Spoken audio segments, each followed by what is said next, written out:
Assalamualaikum warahmatullahi wabarakatuh. Perkenalkan, nama saya Safira Risa Pudungge. Saya berasal dari kelas 3G dengan NIM 151422164. Baiklah, pada video kali ini saya akan menjelaskan tentang pengertian dari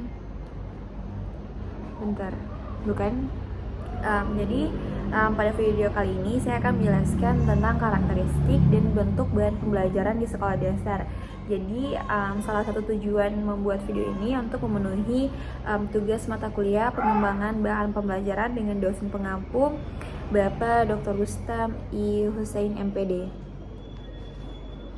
Tapi sebelum itu terang pasang lagu dulu sambil jelaskan biar udah garing. Soalnya ini kan DP durasi 10 menit dan ini kayaknya nanti saya nggak bakal edit, nggak bakal di-cut karena 10 menit lama banget. Dan ini bukan anaknya playlist. Jadi terang pasang lagu. Bukan terang. Jadi saya kayaknya pasang lagu It Gave. Tapi ini saja sih.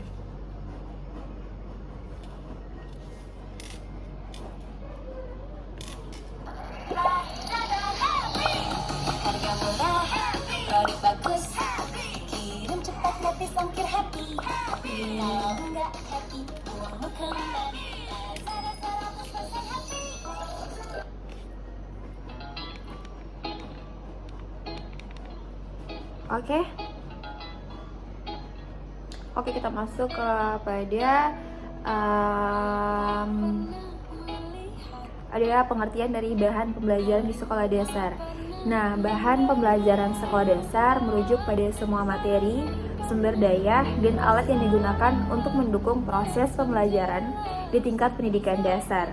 Nah, bahan pembelajaran ini dirancang khusus untuk memfasilitasi pemahaman dan perkembangan kognitif, sosial, dan emosional siswa dalam berbagai bidang pelajaran.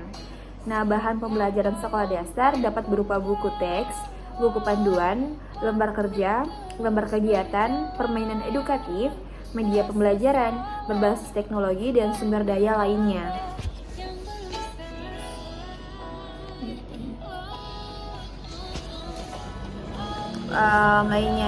Nah, tujuan utama bahan pembelajaran ini adalah untuk membantu siswa dalam memahami konsep, meningkatkan keterampilan, dan mengembangkan sikap positif terhadap pembelajaran.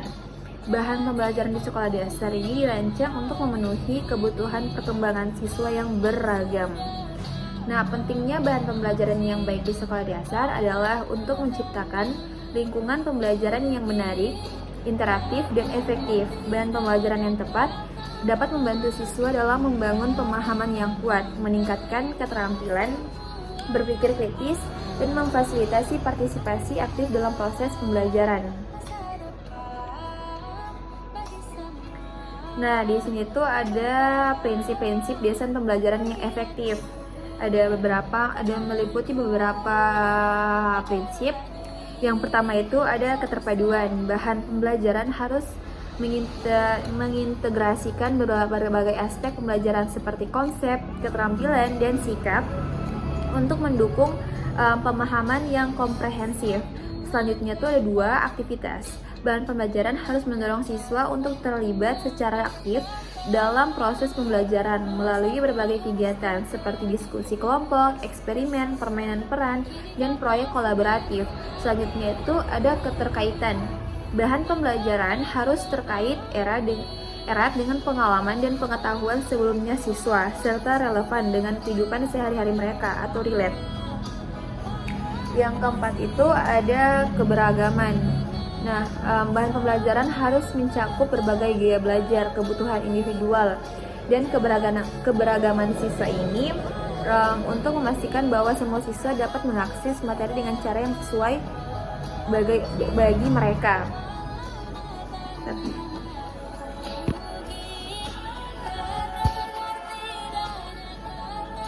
Selanjutnya itu ada yang kelima, penilaian. Nah, bahan pembelajaran harus mencakup instrumen penilaian yang sesuai untuk memantau kemajuan siswa dan memberikan umpan balik yang konstruktif. Nah, selanjutnya itu ada karakteristik dari bahan pembelajaran di sekolah dasar. Ini ada bahan karakteristik bahan pembelajaran di sekolah dasar. Nah, di sini tuh ada beberapa karakteristik pada anak usia sekolah dasar yang harus diketahui oleh guru agar dapat mengembangkan pembelajaran yang sesuai dengan kebutuhan siswa sekolah dasar. Faktor yang memengaruhi kegiatan pembelajaran adalah memahami karakteristik siswa. Karakteristik siswa ini merupakan ciri khusus yang dimiliki oleh masing-masing siswa, baik sebagai individu atau kelompok sebagai pertimbangan dalam proses pengorganisasian pembelajaran.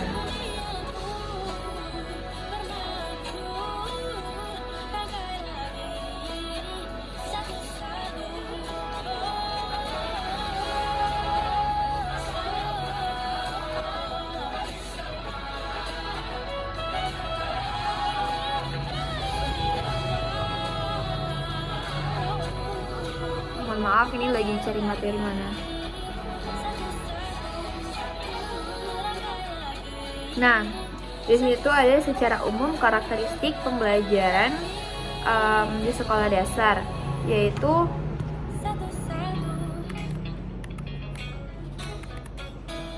mohon maaf ini kita zoom.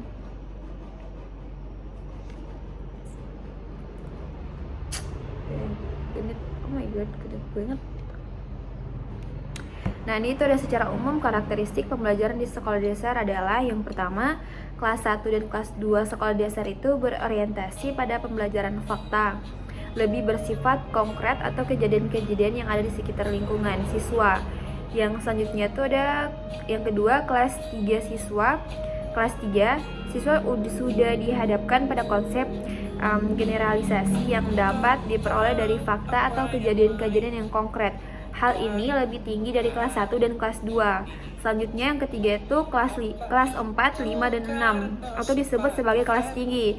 Jadi siswa dihadapkan pada konsep-konsep atau prinsip-prinsip penerapannya. Dalam hal ini, guru memegang pemeran penting dalam menciptakan stimulus respon agar siswa menyadari kejadian di sekitar lingkungannya. Sementara itu, siswa kelas rendah di sekolah dasar masih banyak membutuhkan perhatian karena kurang terfokus dalam konsentrasi. Nah, selanjutnya itu ada berikut beberapa contoh kegiatan belajar yang dapat dilakukan siswa sekolah dasar di sekolah rendah. Itu menggolongkan peran anggota keluarga, menerapkan etika dan sopan santun di rumah, sekolah, dan lingkungan, menggunakan kosakata geografi untuk menceritakan tentang tempat atau suatu wilayah, menceritakan cara memanfaatkan uang secara sederhana melalui jual beli barang dan menabung, dan yang terakhir itu melakukan latihan dalam meningkatkan kualitas fisik motorik.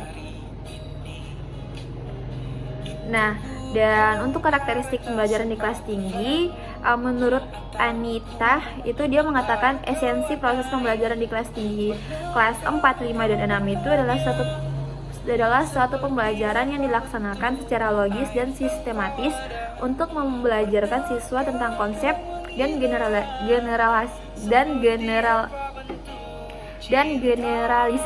sehingga penerapannya atau menyelesaikan soal menggabungkan, menghubungkan, memisahkan, menyusun, menderetkan itu berhubungan. Selanjutnya banyak strategi belajar yang dapat digunakan dalam proses belajar di kelas tinggi di sekolah dasar. Di antaranya ceramah, tanya jawab, latihan atau drill, belajar kelompok, observasi atau pengamatan. Selanjutnya itu ada bentuk bahan pembelajaran di sekolah dasar. Jadi perkembangan teknologi informatika bukan berarti harus melupakan pemanfaatan berbagai bahan pembelajaran dalam bentuk lain. Meskipun sangat sederhana dan sangat murah, bahan pembelajaran sekolah dasar dapat didesain dalam bentuk atau format yang bervariasi. Ada di sini tuh ada apa? Mengapa media-media tersebut yang diprioritaskan dalam unit ini? Pertimbangan utamanya karena media-media tersebut sangat mungkin dikembangkan di sekolah dasar dan sifatnya juga alternatif yang dapat dipilih. Yang pertama itu ada format media sederhana. Nah, ada format media sederhana. Dan yang kedua ini ada format media grafis.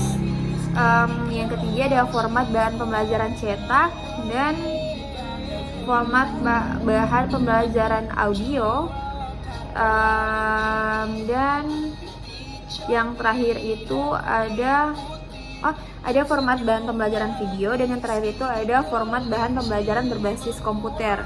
Nah, di sini itu kesimpulannya, bahan ajar atau materi pembelajaran pada dasarnya merupakan segala bahan, baik itu informasi ataupun alat maupun teks, yang disusun secara sistematis yang menampilkan sosok utuh dari kompetensi yang akan dikuasai peserta didik dan digunakan dalam proses pembelajaran agar siswa mampu menguasai